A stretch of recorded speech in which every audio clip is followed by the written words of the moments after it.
Welcome to Satsang.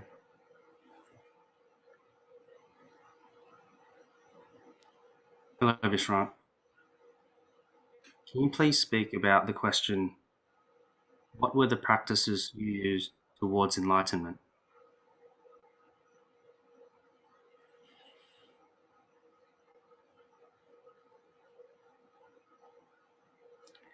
Well, first of all, I began this long time before I even knew that enlightenment existed.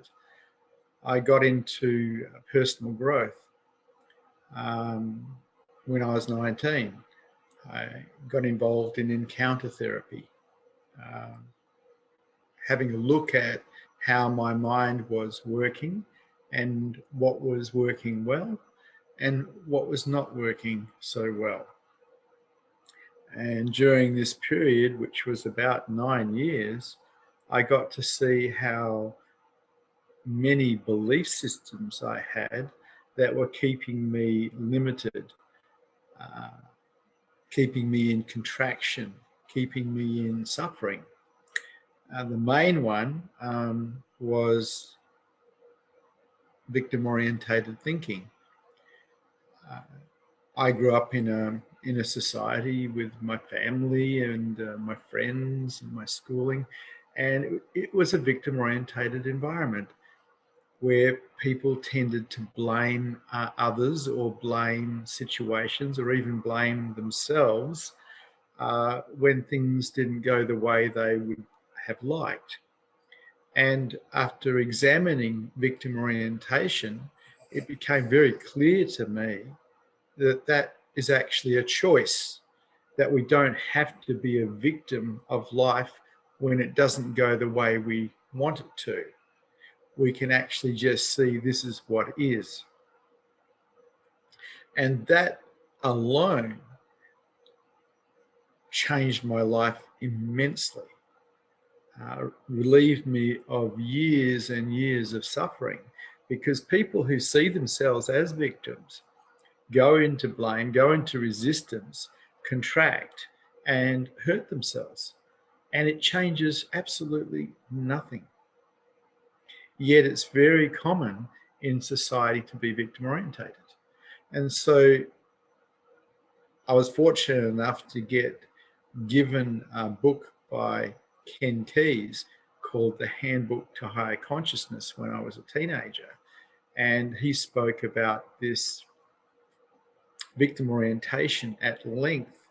And so it was one of the first things that I began stopping.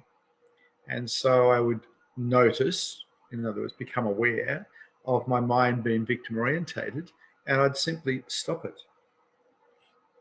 It wasn't much more complex than that. It was two things, witnessing and stopping, because I could not see any advantage whatsoever in being a victim.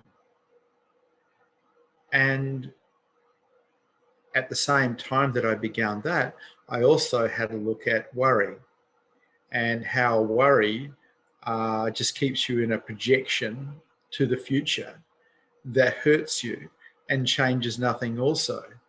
And so while I was not entertaining victim orientation when I could catch it, I also refused to entertain worry when I noticed it. After a couple of years of witnessing and stopping, the mind stopped producing worry and the mind stopped producing victim-orientated thoughts. It became conscious enough to really see that I was hurting myself on both occasions and there was no need for it. And so personal growth began. I didn't realize at that time that what I was doing was preparing the mind for higher consciousness, preparing the mind for enlightenment, a mind that doesn't resist life, accepts life as it is, and stays equanimous.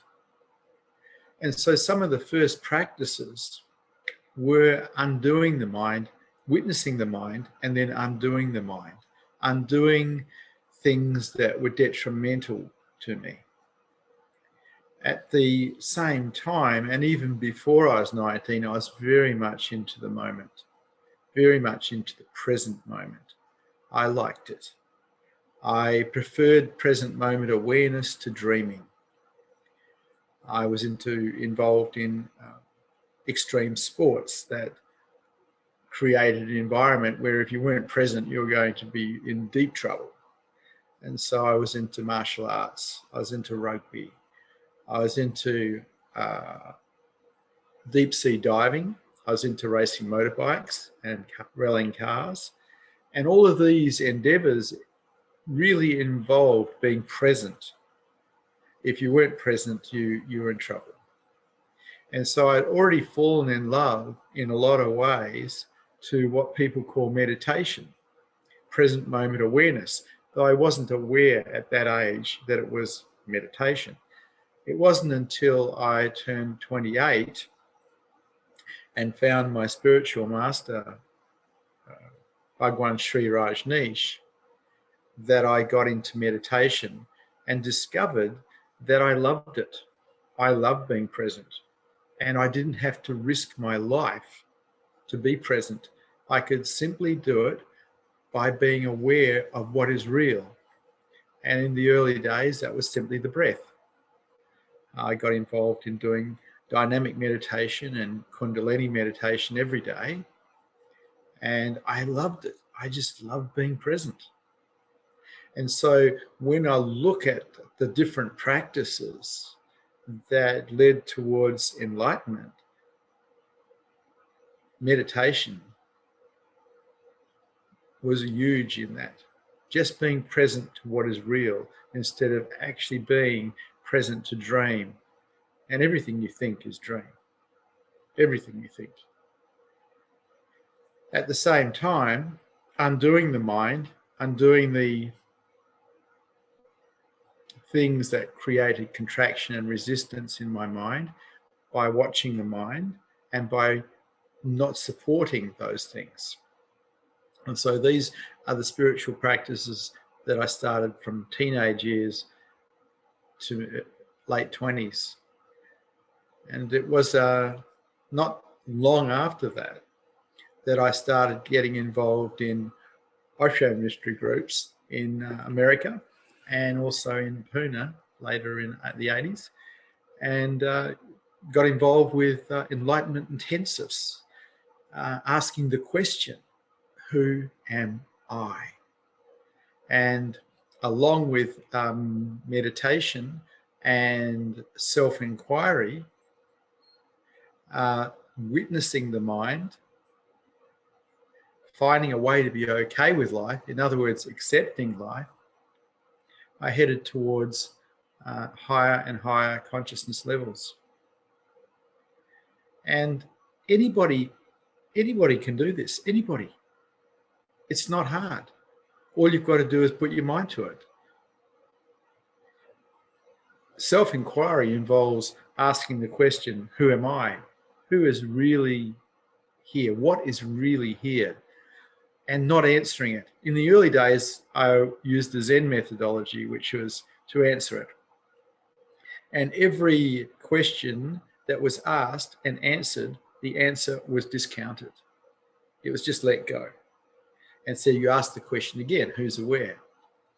And the first Satori's began in the late 80s while using this methodology of self-inquiry. Who's aware? Who am I really? Answering the question and then letting it go. I was walking along the foreshore in Attadale, which is Perth suburb in West Australia, asking that question. I'd started about 6 in the morning and I was very, very relaxed. By about 10 o'clock, I found myself like an echo because the answer had come back, I'm emptiness. And somehow there was this echo that went back and back and back and back and back. And I found myself as the universe. And this was my first major Satori. Every particle in the universe as self, not personal self, but as self, everything as self, non-duality. And this absolutely blew my mind because finally I actually understood what Osho was talking about because of the direct experience of knowing self as beingness. This fired up a tremendous thirst in me to find true self. And in that endeavor, I recognized that meditation and self-inquiry were my two major practices, along with the fact that I was initiated by Osho in the mid 80s. I got to speak to him. I got to spend time in his satsangs. I think about 14 months altogether, something like 15 months or something in his satsangs every day, day and night. And it changed me. The energy field gave me the clarity to see everything that was in the way. And because I was interested in higher consciousness, I would remove those things. I wouldn't support them until new default patterns developed that didn't support lower consciousness. Because anything that contracts you, any belief system that contracts you and takes you into resistance, is taking you into lower consciousness. And I became interested only in things that kept me in higher consciousness. And so that led me to the Advaita Vedanta teachers in the late 90s, practicing self-inquiry, Advaita Vedanta style, asking the question, who's aware, and not answering it. And I found, because of my other practices, self-inquiry, Advaita Vedanta style, was easy for me. I'd ask the question and awareness would turn back to itself, and I'd find myself as presence. But then I'd come back as ego-based reality because something still hadn't been let go. And so I attended as many satsangs as I could of the different Advaita Vedanta teachers that came to town. And eventually, awareness that had been flip-flopping back and forward onto itself, then back to ego-based reality, eventually it stayed on itself. Like two permanent magnets locking together, awareness locked onto itself. And it's been like that now for 22 years. But the practices that led to that were very defined. Meditation, witnessing the mind, self-inquiry, Zen style, removing any obstacle that was in the way, undoing the mind. These are the practices that lead to higher consciousness. At first, I had an understanding that you could learn your way to higher consciousness. It took me a while to recognize that the collection of knowledge does not raise your consciousness levels. It makes you knowledgeable, but it doesn't raise your consciousness levels. Only practice raises your consciousness levels.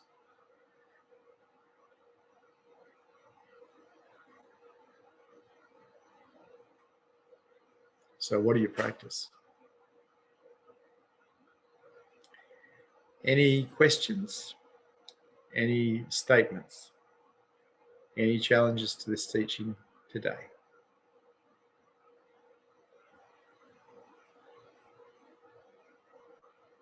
The first question, in practicing stopping victim-orientated thinking and worry, did you fail, and how did you deal with failure if it did happen? I failed thousands of times.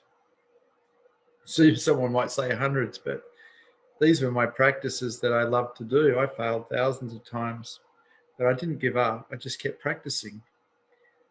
I think the difference between someone who's awake and someone who's not, in a lot of ways, is the number of failures that have occurred and a continuance has happened. Thousands of times I failed. Thousands of times I tried again. It's up to you. Higher consciousness is the best game in town. It just takes practice.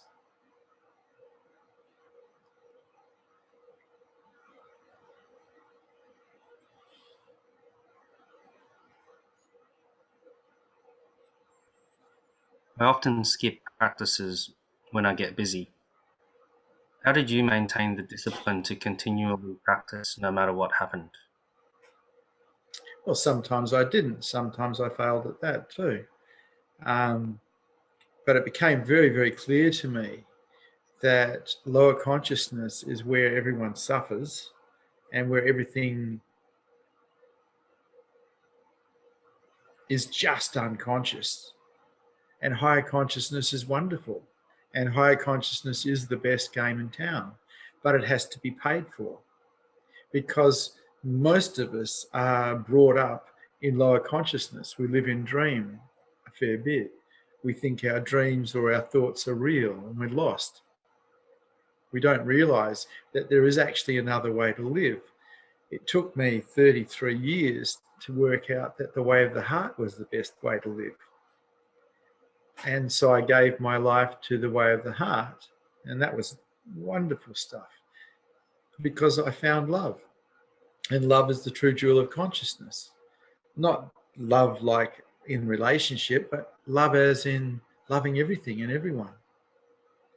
And all that was required was my openness.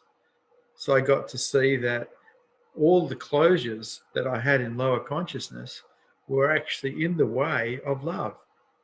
And I wasn't interested in being closed. Openness was so important because love was so important.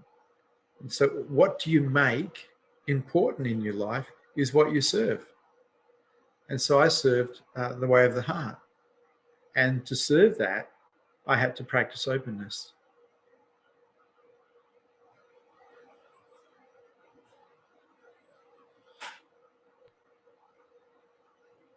What does the practice of openness involve? It took me a while to work that one out too. Because I decided to serve heart, but I didn't really know how. And the reason I decided to serve heart was because I had some experiences of unconditional love. And after a while, I worked out, well, the only thing that's in the way of love is closure, is you being closed, you being in resistance to life. And so I looked at that and I started practicing openness, started practicing not resisting when things didn't go my way. And at the same time, I realized that when love was present, all that I really wanted to do was help people, or help the plants, or help the animals. I just wanted to be in service to others. And so I looked at what I was doing with my life. And at the time, I was hitchhiking around Australia, pretty much as a bum. And I'd given my companies away a few years before. And I realized, well, if I'm going to serve heart and I choose to serve people, I need to have some skill sets to serve people well. So I went back to school and I trained as a naturopath and I trained as a psychotherapist so I could actually help people, have some skill level to help people. And that was good because it gave me what I called manageable happiness. Because I was helping people, because I was loving people, I was relatively happy. And I was relatively happy for a lot of years until enlightenment came along. And then I found a different type of happiness, profound contentment for no reason, awareness aware of itself, and the mind resting in that. The ultimate. Very beautiful.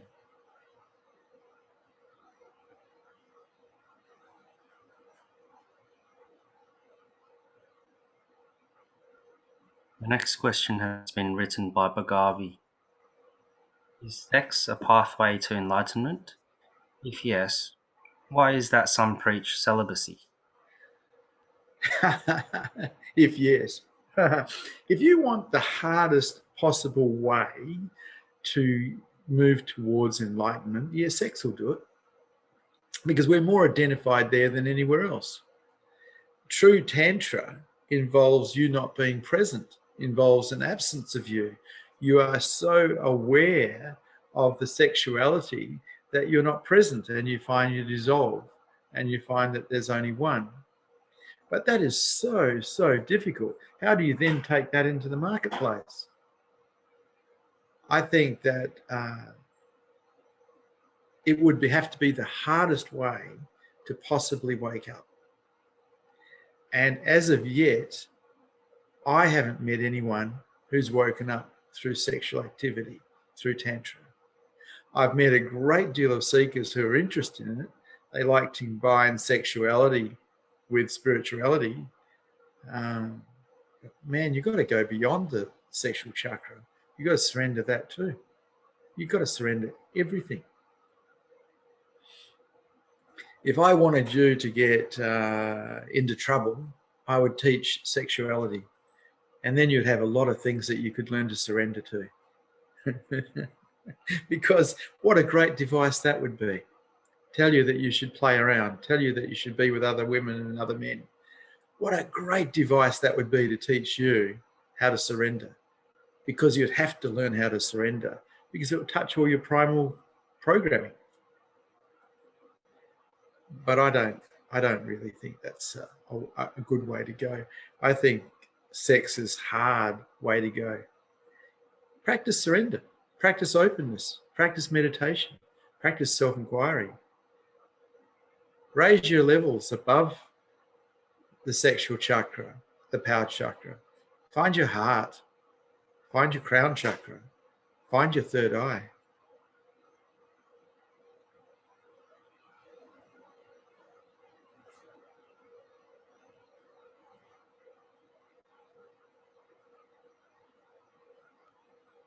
The next question has been written by Anna.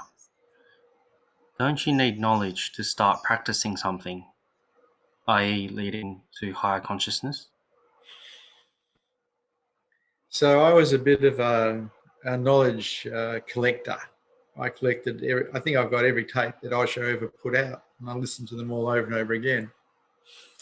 And then I went to Murdoch University for 6 months and studied the old masters and read them every day, over and over again, collecting more and more knowledge. And at the end of the day, I boiled everything down to one word: surrender. It's the very thing we don't want to do, and it's the hardest thing for a human being to do. But surrender is the doorway to enlightenment. There is no other doorway. You can self-inquire till the cows come home, but if your mind is not willing to surrender to truth unconditionally, give its life to truth, you aren't going to stay awake. People who have woken up and stayed awake have surrendered unconditionally. That's why they're awake. That's why when you tune into them, there's just emptiness there. That's all you need to learn. That's all you need to know. The practice of surrender. And the practice of acceptance and let go leads us to surrender.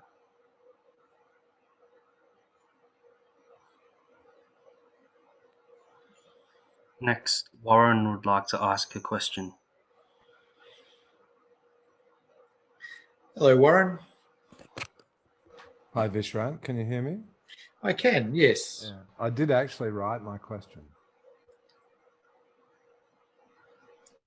I'm sorry, you did write your question, did you? I did write my question, if that's easy. Okay, I don't see it, so. Did you have a question, or did you want me to get Tosh to read the question to me? Okay, I can I can read my own question. So in the past year, I met a really beautiful woman, and I can't work out why life has set me in her path, because I'm committed to what you're talking about, waking up further. It seems to me she wants a very conventional life, and even though, but we still stick together, which creates quite a lot of pain and confusion. And I just wondered if this is something, when it comes up, that we have to shed in order to focus on higher consciousness. Warren, this is one of the eternal questions that occurs for seekers. They get involved in relationships where their partner's not involved in higher consciousness or spirituality and doesn't really want to get involved, and it causes conflict.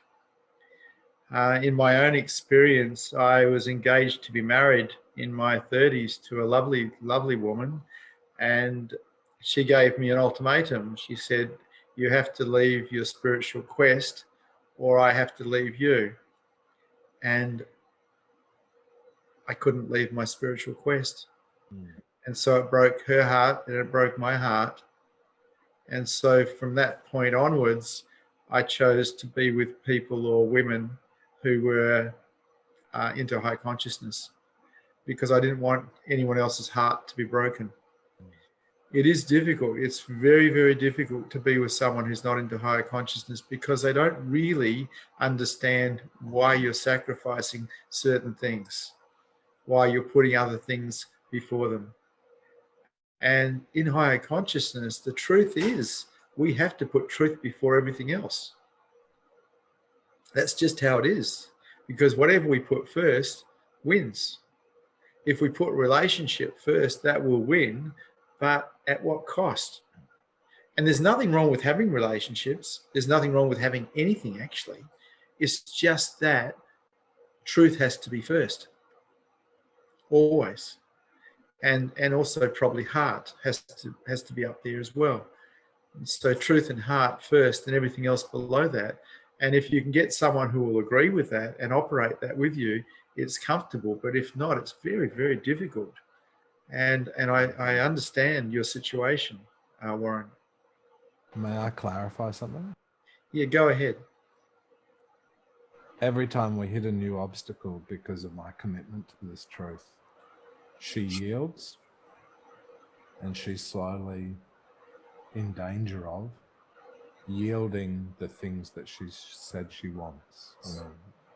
More children, marriage, a house, living in a particular place, a particular shape to things. Yeah. And I maybe I'm too much in my head.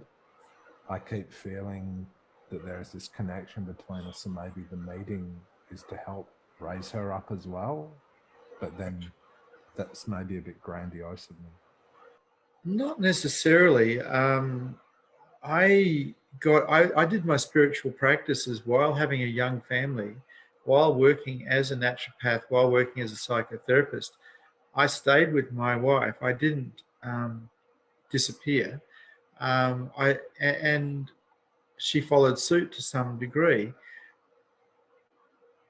But we don't have to play life be out of it to be involved in spirituality. We can own houses, we can have children. As a matter of fact, my whole talking is to lay people. I don't really talk to monks or nuns who have chosen a monastery type life, monastic life, because I didn't wake up in a monastery.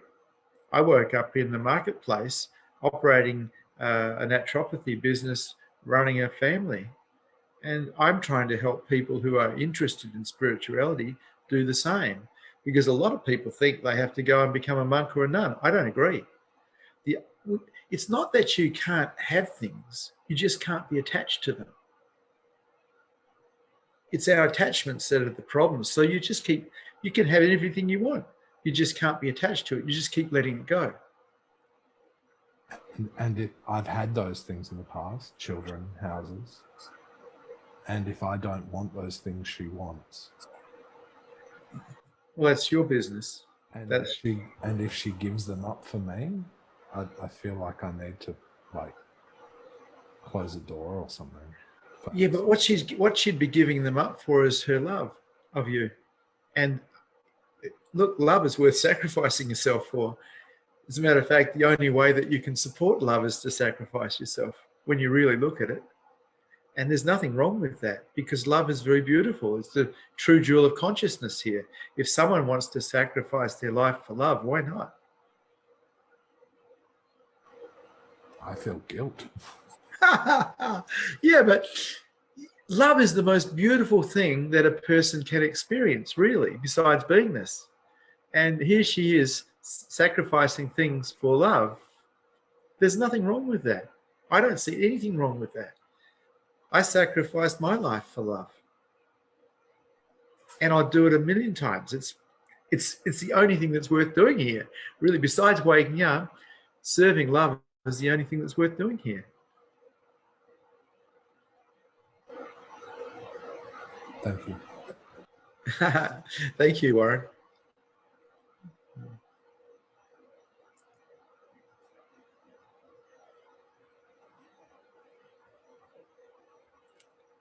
The next question is from Neil. Hello, Neil. Hello, Vishrant. So my question is that why do we exist? Because we were born and we have to die, so this is a temporary journey. So what's the point of being here in the first place if we had to go? Yeah, that's a good question. I've been pondering that since I've been a young teenager, and I've never come to an answer that's satisfactory. You're looking for the meaning of life, and I've been contemplating that one for the last 50 years and haven't come to a clean, clear answer. I've heard everyone else's answer, but I have to put all of that in the maybe column because I just don't know. I don't know what the purpose is. Some people say, well, it's life, but I don't know. I'm just here. But while I'm here, I decided to serve heart and I decided to wake up to my true nature.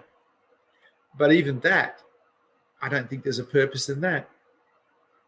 I could say that my purpose now is to teach the Dharma and help people wake up. But that's a man-made purpose. I don't know what the true purpose of the universe is. I don't know what the true purpose of mankind is. And I'm okay with I don't know. Mm-hmm. Right. And do you believe that there is some kind of higher power that governs the laws of the universe, that looks over us? Do you think that exists? If it does exist, I haven't met it yet. That's all I can say in honesty. So I can't say yes and I can't say no. Knowing self as beingness, you know yourself as everything, but I haven't met anything that's higher. Everything is one. Everything is one. There's nothing lower, there's nothing higher. And so I can't answer the question with an affirmative or a negative. I don't know. Right. You see, I'm not big on beliefs at all. I see all belief systems as prisons. Unless it's my own direct experience, I put it in a maybe column. And that means I don't know. Right. All right. Thank you. Thank you, Vishwan. Thank you.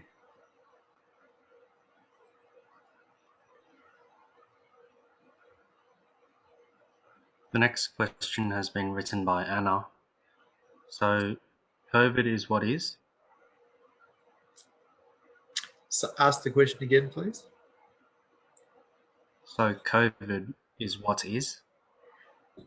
Oh, you mean the virus? Yes. Everything is what is. Everything is what is. The fact that the planet is spinning at the number of revolutions it spins, and it's going through the space at 25,000 miles an hour, that's what is as well. The fact that there's earthquakes, there's fires, there's famine, that's what is also. The fact that there's murders, there's rapes, there's terrorism, that's what is also. It's all what is. And we are that pure consciousness, that pure awareness that is aware of it all. And all of it appears in us. This is what is.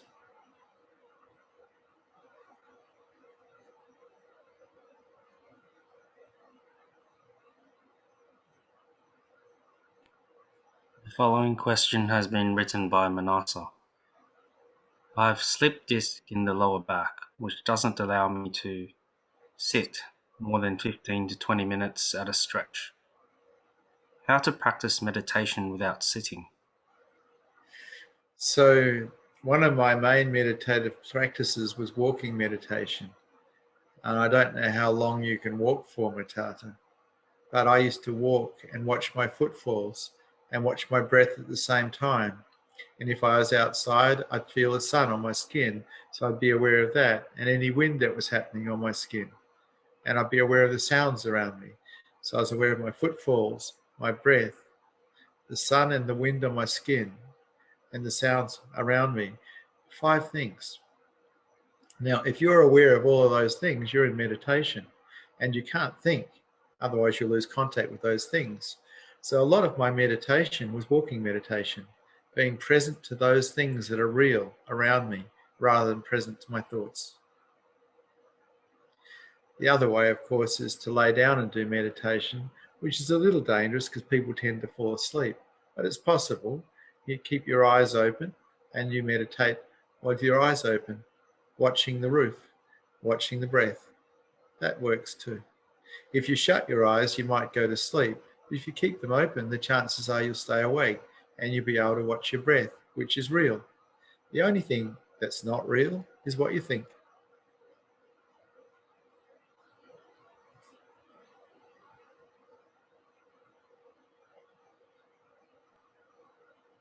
Next question has been written by Susha. Hi Vishrant, does the way of the heart also help with improving one's karma, or is that expectation more like greed and not really the way of the heart? It can be, yes. It can be just greed. But the way of the heart is a way of living in this world where you sacrifice yourself in some way for others. You be in service to others. And I call it the beauty way because it's beautiful. And I serve everybody that I can meet because I love everybody. This is the way of the heart. And this is what we can learn. To live from the mind only tends to be selfish. You tend to take care of yourself and what you feel that you own, maybe your family, maybe some close friends. But when you're really in touch with heart, you take care of everybody. You can't help it. It's how the mind is affected by the heart.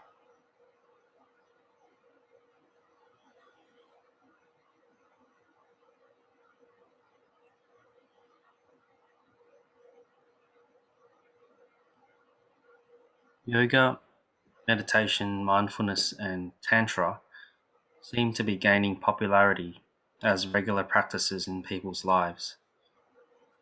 Why aren't more people raising their consciousness levels?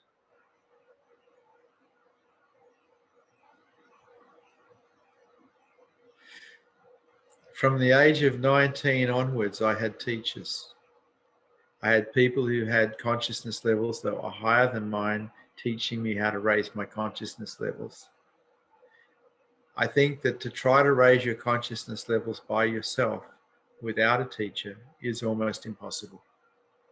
You need someone who's way further ahead than you to show you the ropes. It's like if you're lost in a jungle, you need a guide to get out.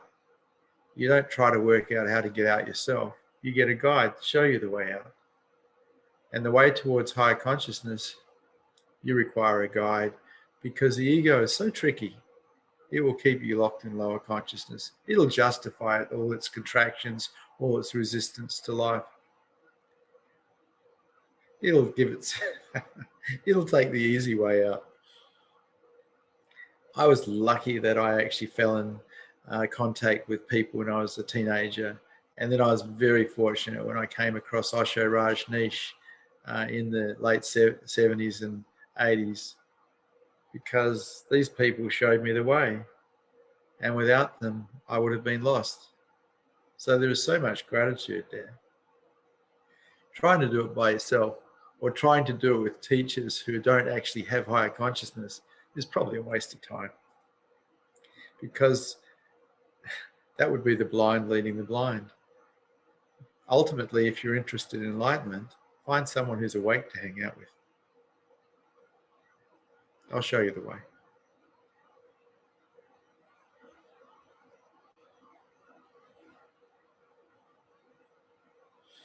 Next question. Can any practices become a trap or entertainment for the ego? Yes, they can. The only practice that I've found that is not a trap for the ego is openness. You practice openness, the ego can't use it for itself. It's brilliant. Because in true openness, the ego is absent. The ego can use meditation to relax itself. So it uses it to relax itself. It can use self-inquiry to actually disappear from its pain. And meditation the same. But openness, You have to feel everything. You have to be with everything. It's brilliant. The practice of openness is a complete practice to enlightenment.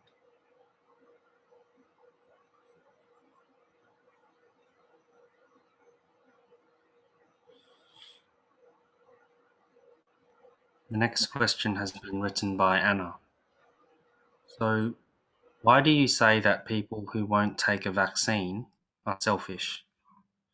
This is in reference to the COVID vaccine. Ask the question again, please. Why do you say that people who won't take a vaccine are selfish? Okay. Yeah, I understand the question. Because if you're young and fit, the chances of you dying from it are pretty slim. I think it's 0.03%. But if you're over 60, it's like 8%. And if you're over 70, it's like 15%. It's not that you're protecting yourself, you're protecting your parents, your grandparents, all your friends who have immune deficiency situations, and all the other elderly people around the place. Because if you get COVID because you're not vaccinated, the chances are you'll have it for a couple of weeks before you know, and you will have spread it to the people that you love. And so, in getting the vaccine, you're not just protecting yourself, you're protecting everyone you come in contact with, including your mum, your dad, your grandparents, all those relatives and friends who have immune problems. And so, in not getting the vaccine, you're putting them all at risk. And that's selfish.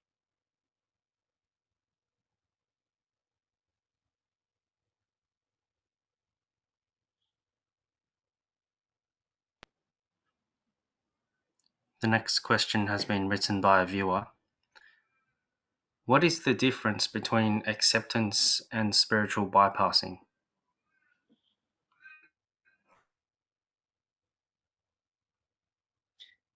In true acceptance, it's not a spiritual bypass.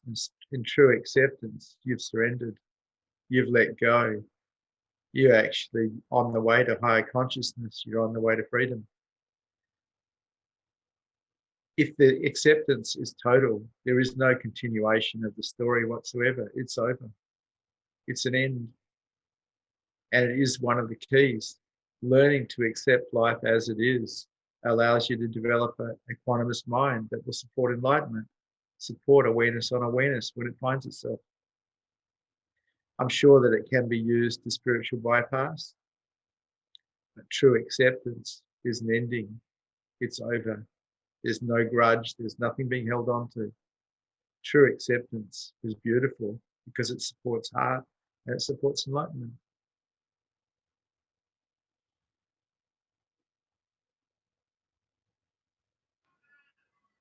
The next question has been written by Anna in reference to your response about the COVID vaccine question. But isn't it what is? But isn't it what it is? That's true. It is what it is. And if people get sick and die, that's what is. If our relatives get sick and die, that's what is. If our friends get sick and die, that's what is. But if we can do something to prevent that, why wouldn't we?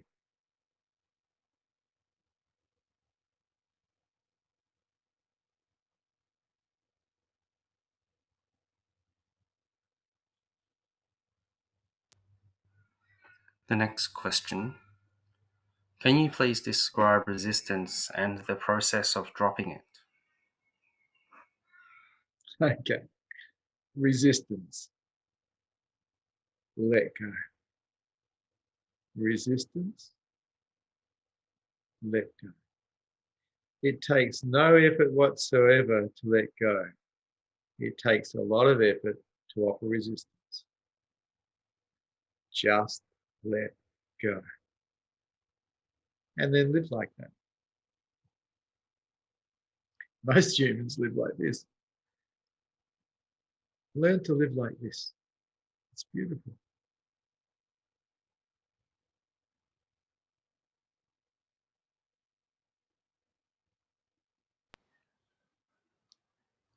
By studying psychology and how the mind works, is there a risk to be more identified with the mind? And can psychology be in the way of realizing that I'm not my mind? Yes, it can be. That's true. But psychology also allows you to see how the mind works, which raises your consciousness levels because you're seeing what is, you're seeing how it all works. You've got to look at, well, what is higher consciousness really? Higher consciousness is seeing how the mind works completely and not getting involved in it, not getting involved in reacting, but instead of reacting, responding. This is higher consciousness. Psychology can lead you there, but yeah, it's also it can be a very big trap. You can just collect knowledge about the subject and stay locked in your head analyzing. That's true. But it's not really about analyzing. It's about witnessing. Witnessing the mind and not getting involved in it, responding instead of reacting.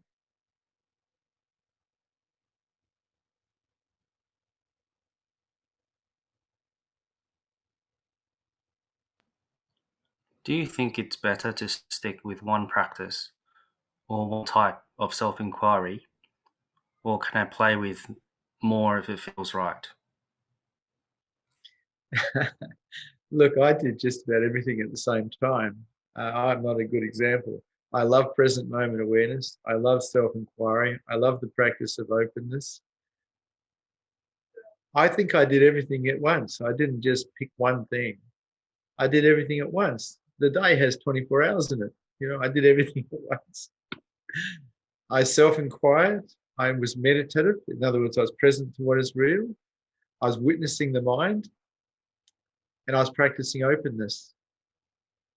And it was all at once. Why not?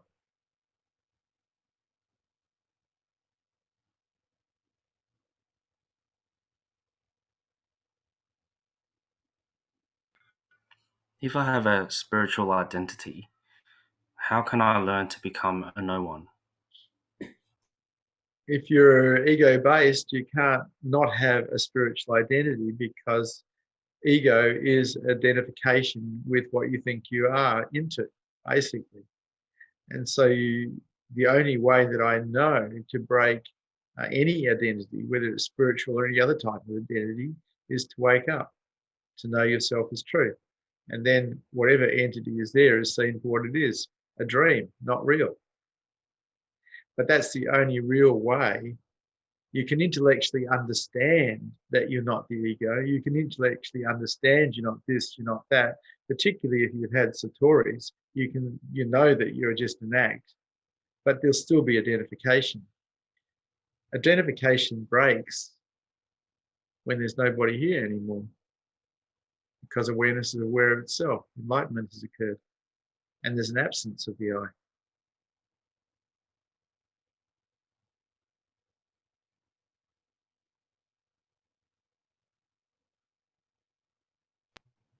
I find letting go of righteousness extremely difficult.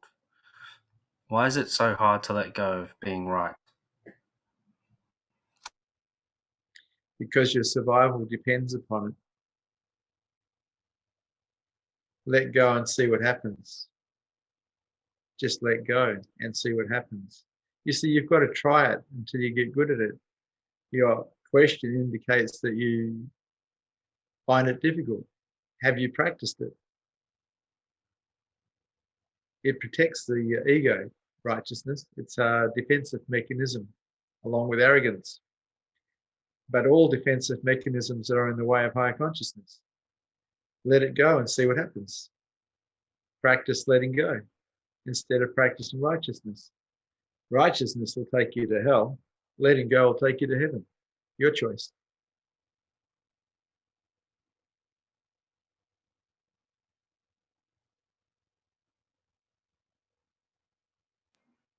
The next question is, when you were practicing openness with your wife, did you still maintain a firmness in how you expected her to behave? Like, did you speak to her about behaviors that you felt to be disrespectful or dismissive?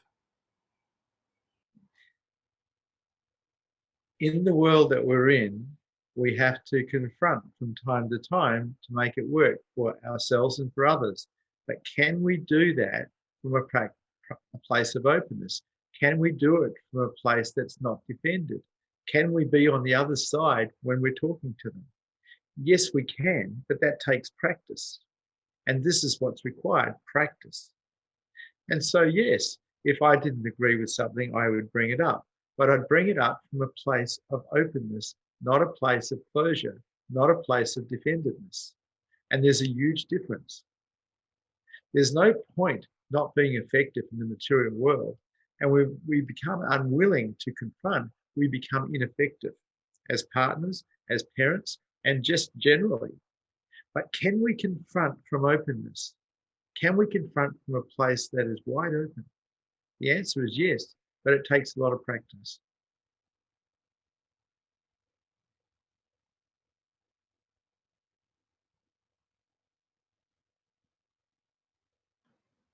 If you could recommend only one practice that puts a seeker on the freeway to higher consciousness, what would it be? The practice of openness, because it supports heart.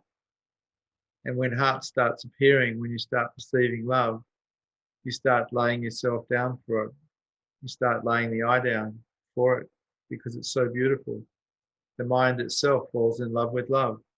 And this is a practice that takes you towards enlightenment, because ultimately the mind has to give itself to truth, unconditionally surrendering to truth. And in that unconditional surrender, enlightenment can stay.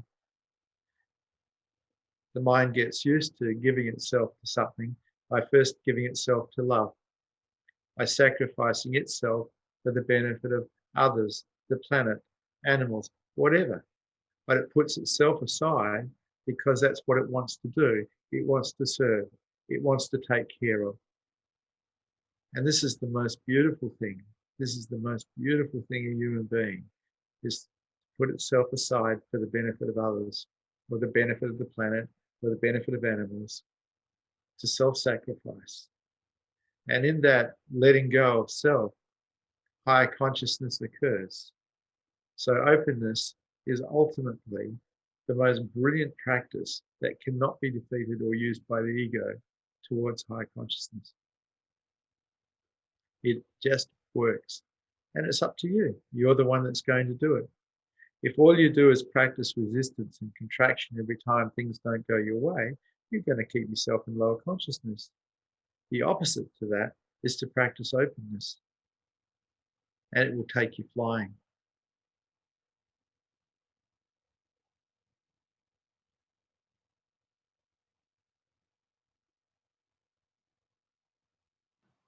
What do you think about Tantra as a practice towards being present? Well, it works if you practice it. But as far as a practice towards enlightenment is concerned, I would say it's in the way, because the identification with the body, with sexuality, becomes very strong. Everything has to be put aside. We are very identified with our sexuality, so it's a hard one to play with. Get lost in it. You've got to involve others in it. And ultimately, this is the lonely game. Higher consciousness happens as a result of you standing alone in surrender. You can't bring anyone with you, not really. It's a solo journey where you end up finding that you are everyone and everything. Standing alone in surrender. It's very beautiful. Tantra, you always involve someone else. It's difficult. You got their luggage as well. There's nothing wrong with Tantra in that it's very beautiful. It's a lovely practice. But as a way to enlightenment, I don't think so.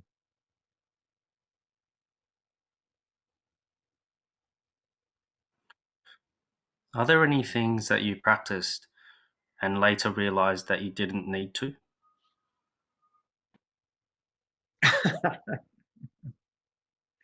I think everything that I did was needed.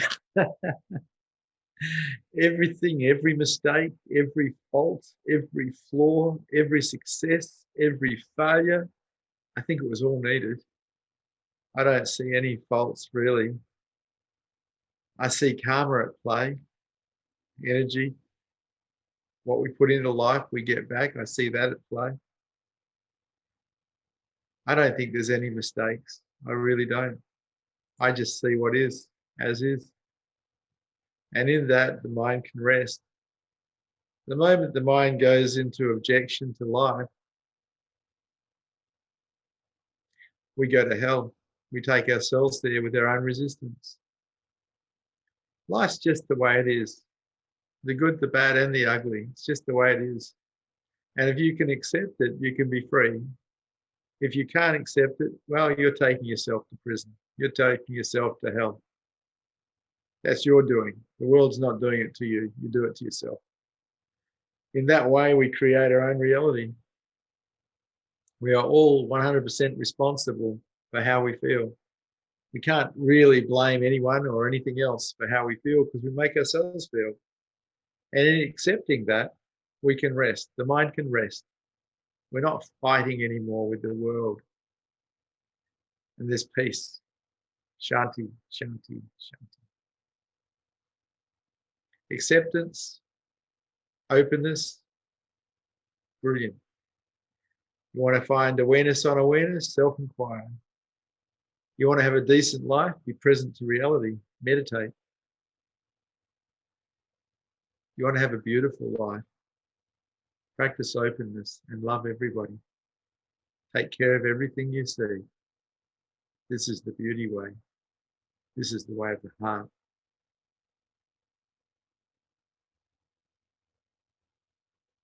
Thank you for Satsang. Good to see you brave hearts here today.